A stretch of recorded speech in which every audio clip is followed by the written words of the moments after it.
हिजाज की इमारत। ये बात तो मारूफ है कि मक्के में आबादी का आगाज हजरत इस्माइल अलैहिस्सलाम से हुआ। आप अलैहिस्सलाम ने 137 साल की उम्र पाई और ताहयात मक्का के सरबराह और बैतुल्लाह के मुतवल्ली रहे। आप अलैहिस्सलाम के बाद आपके दो साहिबजादगान नाबित फिर कैदार या कैदार फिर नाबित यक्के बाद दीगरे मक्के के वाली हुए। उनके बाद उनके नाना मजाज बिन अम्र जुरहुमी ने ज़मामे कार अपने हाथ में ले ली और इस तरह मक्का की सरबराही बनु जुरहुम की तरफ मुंतकिल हो गई और एक अरसे तक उन्हीं के हाथ में रही। हजरत इस्माइल अलैहिस्सलाम चूंकि अपने वालिद के साथ मिलकर बैतुल्लाह के बानी और मेमार थे, इसलिए उनकी औलाद को एक बावकार मकाम जरूर हासिल रहा, लेकिन इख्तिदार और इख्तियार में उनका कोई हिस्सा न था। फिर दिन पर दिन और साल पर साल गुजरते गए, लेकिन हजरत इस्माइल अलैहिस्सलाम की औलाद गोशाए गुमनामी से न निकल सकी। यहाँ तक कि बुख्त नस्सर के ज़हूर से कुछ पहले बनु जुरहुम की ताकत कमज़ोर पड़ गई और मक्का के उफ़क़ पर अदनान का सियासी सितारा जगमगाना शुरू हुआ। इसका सबूत यह है कि बुख्त नस्सर ने ज़ाते इर्क़ में अरबों से जो मार्का आराई की थी, उसमें अरब फ़ौज का कमांडर जुरहुमी न था। फिर बुख्त नस्सर ने जब 587 क़ब्ल मसीह में दूसरा हमला किया तो बनु अदनान भाग कर यमन चले गए। उस वक्त बनु इसराइल के नबी हज़रत यर्मियाह थे। वो अदनान के बेटे माद को अपने साथ मुल्क शाम ले गए और जब बुख्त नस्सर का जोर ख़त्म हुआ और माद मक्का आए तो उन्हें मक्का में कबीला जुरहुम का सिर्फ एक शख्स जुरशुम बिन जुलहमा मिला। माद ने उसकी लड़की माना से शादी की और उसी के वतन से नज़ार पैदा हुआ। उसके बाद मक्के में जुरहुम की हालत ख़राब होती गई। उन्हें तंगदस्ती ने आ घेरा। नतीजा ये हुआ कि उन्होंने ज़ायरीन बैतुल्लाह पर ज़्यादतियाँ शुरू कर दी और खाना काबा का माल खाने से भी दरेग न किया। उधर बनु अदनान अंदर ही अंदर उनकी इन हरकतों पर कुड़ते और भड़कते रहे। इसीलिए जब बनु खुज़ा ने मर्रुज़ ज़हरान में पड़ाव किया और देखा कि बनु अदनान बनु जुरहुम से नफरत करते हैं, तो इसका फ़ायदा उठाते हुए एक अदनानी कबीले बनु बकर बिन अब्द मनाफ बिन किनाना को साथ लेकर बनु जुरहुम के खिलाफ जंग छेड़ दी और उन्हें मक्का से निकाल कर इक़्तिदार पर खुद कब्जा कर लिया। ये वाक़या दूसरी सदी ईस्वी के वस्त का है। बनु जुरहुम ने मक्का छोड़ते वक्त जमजम का कुआं पाट दिया और उसमें कई तारीखी चीज़ें दफन करके उसके निशानात भी मिटा दिए। मोहम्मद इब्न इसहाक का बयान है कि अमर बिन हारिस बिन मजाज जुरहुमी ने खाना काबा के दोनों हरन और उसके कोने में लगा हुआ पत्थर हजरे अस्वद निकाल कर जमजम के कुएं में दफन कर दिया और अपने कबीला बनु जुरहुम को साथ लेकर यमन चला गया। हजरत इस्माइल अलैहिस्सलाम का ज़माना तकरीबन 2000 बरस क़ब्ल मसीह है। इस हिसाब से मक्का में कबीला जुरहुम का वजूद कोई 2100 बरस तक रहा और उनकी हुक्मरानी लगभग 2000 बरस तक रही। बनु जुरहुम ने मक्का पर कब्जा करने के बाद बनु बकर को शामिल किए बगैर तन्हा अपनी हुक्मरानी कायम की। अलबत्ता 3 अहम और इम्तियाजी मनासिब ऐसे थे जो मुदर्री कबाइल के हिस्से में आए। नंबर 1, हाजियों को अरफात से मुज़दलिफ़ा ले जाना और यौमुन नफर 13 ज़िलहज को, जो कि हज के सिलसिले का आखिरी दिन है, मिना से रवानगी का परवाना देना। ये एजाज़ इलियास बिन मुदर के ख़ानदान बनु गौस बिन मराह को हासिल था, जो सूफा कहलाते थे। इस एजाज़ की तौज़ी ये है कि 13 ज़िलहज को हाजी कंकरी न मार सकते थे जब तक कि पहले सूफा का एक आदमी कंकरी न मार लेता। फिर हाजी कंकरी मार कर फारिग होते और मिना से रवानगी का इरादा करते तो सूफा के लोग मिना की वाहिद गुजरगाह अक़बा के दोनों जानिब घेरा डालकर खड़े हो जाते और जब तक खुद गुजर न लेते किसी को गुजरने न देते। उनके गुजर लेने के बाद बकिया लोगों के लिए रास्ता खाली हो जाता। जब सूफा ख़त्म हो गए तो ये एजाज़ बनु तमीम के एक ख़ानदान बनु साद बिन जैद मनात की तरफ मुंतकिल हो गया। नंबर 2, 10 ज़िलहज की सुबह को मुज़दलिफ़ा से मिना की जानिब इफ़ादा यानी रवानगी, ये एजाज़ बनु अदवान को हासिल था। नंबर 3, हराम महीनों को आगे पीछे करना, ये एजाज़ बनु किनाना की एक शाख बनु तमीम बिन अदी को हासिल था।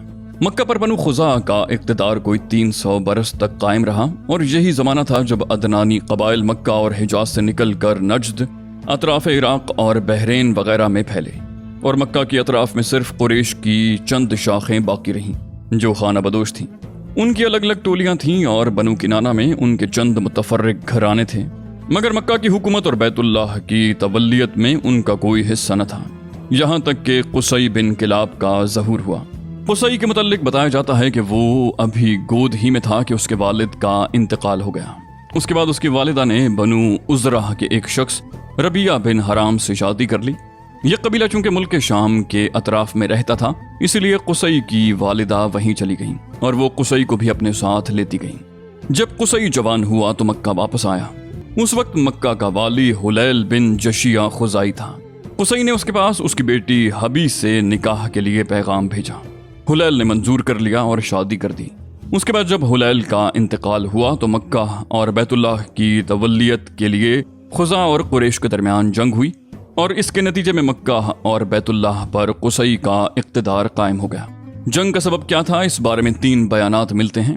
ایک یہ کہ جب قصی کی اولاد خوب پھل پھول گئی، اس کے پاس دولت کی بھی فراوانی ہو گئی اور اس کا وقار بھی بڑھ گیا، اور ادھر حلیل کا انتقال ہو گیا تو قصی نے محسوس کیا کہ اب بنو خزاع اور بنو بکر کی بجائے کعبہ کی تولیت اور مکہ کی حکومت کا کہیں زیادہ حقدار ہوں۔ اسے یہ احساس بھی تھا کہ قریش خالص اسماعیلی عرب ہیں اور بقیہ آل اسماعیل کے سردار بھی ہیں، لہٰذا سربراہی کے مستحق وہی ہیں۔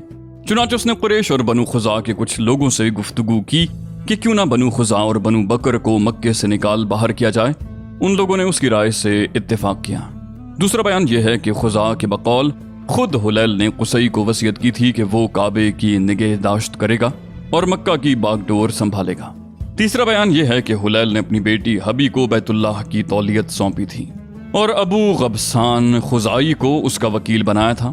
چنانچہ حبی کے نائب کی حیثیت سے وہی خانہ کعبہ کا کلید بردار تھا۔ جب حلیل کا انتقال ہو گیا تو قصی نے ابو غبسان سے ایک مشک شراب کے بدلے کعبہ کی تولیت خرید لی، لیکن خزاع نے یہ خرید و فروخت منظور نہ کی اور قصی کو بیت اللہ سے روکنا چاہا۔ اس پر قصی نے بنو خزاع کو مکہ سے نکالنے کے لیے قریش اور بنو کنانہ کو جمع کیا اور وہ قصی کی آواز پر لبیک کہتے ہوئے جمع ہو گئے۔ بہرحال وجہ جو بھی ہو، واقعات کا سلسلہ اس طرح ہے کہ جب حلیل کا انتقال ہو گیا اور صوفہ نے وہی کرنا چاہا جو وہ ہمیشہ کرتے آئے تھے، تو قصی نے قریش اور کنانہ کے لوگوں کو ہمراہ لیا اور عقبہ کے نزدیک جہاں وہ جمع تھے ان سے آ کر کہا کہ تم سے زیادہ ہم اس اعزاز کے حقدار ہیں۔ اس پر صوفہ نے لڑائی چھیڑ دی، مگر قصی نے انہیں مغلوب کر کے ان کا اعزاز چھین لیا۔ یہی موقع تھا جب خزاع اور بنو بکر نے قصی سے دامن کشی اختیار کر لی۔ اس پر قصی نے انہیں بھی للکارا۔ پھر کیا تھا، فریقین میں سخت جنگ چھڑ گئی اور طرفین کے بہت سے آدمی مارے گئے۔ اس کے بعد صلح کی آوازیں بلند ہوئیں اور بنو بکر کے ایک شخص یامر بن عوف کو حکم بنایا گیا۔ یامر نے فیصلہ کیا کہ خزاع کی بجائے قصی خانہ کعبہ کی تولیت اور مکہ کے اقتدار کا زیادہ حقدار ہے۔ نیز قصی نے جتنا خون بہایا ہے سب رائے گاں قرار دے کر پاؤں تلے روند رہا ہوں۔ البتہ خزاع اور بنو بکر نے جن لوگوں کو قتل کیا ہے ان کی دیت ادا کریں اور خانہ کعبہ کو بلا روک ٹوک قصی کے حوالے کر دیں۔ اسی فیصلے کی وجہ سے یامر کا لقب شداخ پڑ گیا۔ شداخ کے معنی ہیں پاؤں تلے روندنے والا۔ اس فیصلے کے نتیجے میں قصی اور قریش کو مکہ پر مکمل نفوذ اور سیادت حاصل ہو گئی اور قصی بیت اللہ کا دینی سربراہ بن گیا، جس کی زیارت کے لیے عرب کے گوشے گوشے سے آنے والوں کا تانتا بندھا رہتا تھا۔ مکہ پر قصی کے تسلط کا یہ واقعہ 5ویں صدی عیسوی کے وسط یعنی 440 عیسوی کا ہے۔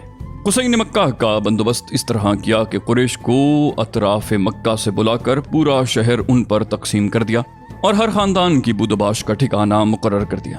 البتہ مہینے آگے پیچھے کرنے والوں کو نیز آل صفوان، بنو عدوان اور بنو مرہ بن عوف کو ان کے مناصب پر برقرار رکھا، کیونکہ قصی سمجھتا تھا کہ یہ بھی دین ہے جس میں رد و بدل کرنا درست نہیں۔ قصی کا ایک کارنامہ یہ بھی ہے کہ اس نے حرم کعبہ کے شمال میں دار الندوہ تعمیر کیا۔ اس کا دروازہ مسجد کی طرف تھا۔ دار الندوہ در حقیقت قریش کی پارلیمنٹ تھی، جہاں تمام بڑے بڑے اور اہم معاملات کے فیصلے ہوتے تھے۔ قریش پر دار الندوہ کے بڑے احسانات ہیں، کیونکہ یہ ان کی وحدت کا ضامن تھا اور یہیں ان کے الجھے ہوئے مسائل بحسن و خوبی طے ہوتے تھے۔ قصی کو سربراہی اور عظمت کے حسب ذیل مظاہر حاصل تھے۔ نمبر 1، دار الندوہ کی صدارت، جہاں بڑے بڑے معاملات کے متعلق مشورے ہوتے تھے اور جہاں لوگ اپنی لڑکیوں کی شادیاں بھی کرتے تھے۔ نمبر 2، لواء، یعنی جنگ کا پرچم قصی ہی کے ہاتھوں باندھا جاتا تھا۔ نمبر 3، حجابت، یعنی خانہ کعبہ کی پاسبانی۔ اس کا مطلب یہ ہے کہ خانہ کعبہ کا دروازہ قصی ہی کھولتا تھا اور وہی خانہ کعبہ کی خدمت اور کلید برداری کا کام انجام دیتا تھا۔ نمبر 4، سقایا، یعنی پانی پلانا۔ اس کی صورت یہ تھی کہ کچھ حوض میں حاجیوں کے لیے پانی بھر دیا جاتا تھا और उसमें कुछ खजूर और किशमिश डालकर उसे शीरीं बना दिया जाता। जब हुज्जाज मक्का आते तो उसे पीते। नंबर 5, रिफादा यानी हाजियों की मेजबानी। इसके मानी ये हैं कि हाजियों के लिए बतौर ज़ियाफत खाना तैयार किया जाता था। इस मकसद के लिए कुसई ने कुरैश पर एक खास रकम मुकर्रर कर रखी थी, जो मौसम हज में कुसई के पास जमा की जाती थी। कुसई उस रकम से हाजियों के लिए खाना तैयार कराता था। जो लोग तंग दस्त होते या जिनके पास तोशा न होता, वो यही खाना खाते। ये सारे मनासिब कुसई को हासिल थे। कुसई का पहला बेटा अब्दुद्दार था, मगर उसकी बजाय दूसरा बेटा अब्द मनाफ कुसई की जिंदगी ही में शर्फ व सियादत के मकाम पर पहुंच गया। इसलिए कुसई ने अब्दुद्दार से कहा कि ये लोग अगरचे शर्फ व सियादत में तुम पर बाजी ले जा चुके हैं, मगर मैं तुम्हें इनके हम पल्ला करके रहूंगा। चुनाचे कुसई ने अपने सारे मनासिब और एजाजात की वसीयत अब्दुद्दार के लिए कर दी, यानी दारुन नदवा की रियासत, खाना काबा की हिजाबत, लिवा, सिकायत और रिफादा, सब कुछ अब्दुद्दार को दे दिया। क्योंकि किसी काम में कुसई की मुखालिफत नहीं की जाती थी और ना उसकी कोई बात मुस्तरद की जाती थी, बल्कि उसका हर इक़दाम उसकी जिंदगी में भी और उसकी मौत के बाद भी वाजिबुल इत्तिबाए दीन समझा जाता था। इसलिए उसकी वफात के बाद उसके बेटों ने किसी नज़ा के बगैर उसकी वसीयत कायम रखी। लेकिन जब अब्द मनाफ की वफात हो गई तो उसके बेटों का इन मनासिब के सिलसिले में अपने चचेरे भाइयों यानी अब्दुद्दार की औलाद से झगड़ा हुआ। इसके नतीजे में कुरैश 2 गिरोहों में बट गए और करीब था कि दोनों में जंग हो जाती, मगर फिर उन्होंने सुलह की आवाज़ बुलंद की और इन मनासिब को बाहम तकसीम कर लिया। चुनाचे सिकायत और रिफादा के मनासिब बनु अब्द मनाफ को दिए गए और दारुन नदवा की सरबराही, लिवा और हिजाबत बनु अब्दुद्दार के हाथ में रही। फिर बनु अब्द मनाफ ने अपने हासिल शुदा मनासिब के लिए कुर्रा डाला तो कुर्रा हाशिम बिन अब्द मनाफ के नाम निकला। लेकिन हाशिम ने ही अपनी जिंदगी भर सिकाया और रिफादा का इंतजाम किया। अलबत्ता जब हाशिम का इंतकाल हुआ तो उनके भाई मुत्तलिब ने उनकी जानशीनी की, मगर मुत्तलिब के बाद उनके भतीजे अब्दुल मुत्तलिब बिन हाशिम ने, जो रसूलुल्लाह सल्लल्लाहु अलैहि वसल्लम के दादा थे, उन्होंने ये मनसब संभाल लिया और उनके बाद उनकी औलाद उनकी जानशीन हुई। यहाँ तक कि जब इस्लाम का दौर आया तो हज़रत अब्बास बिन अब्दुल मुत्तलिब इस मनसब पर फाइज थे।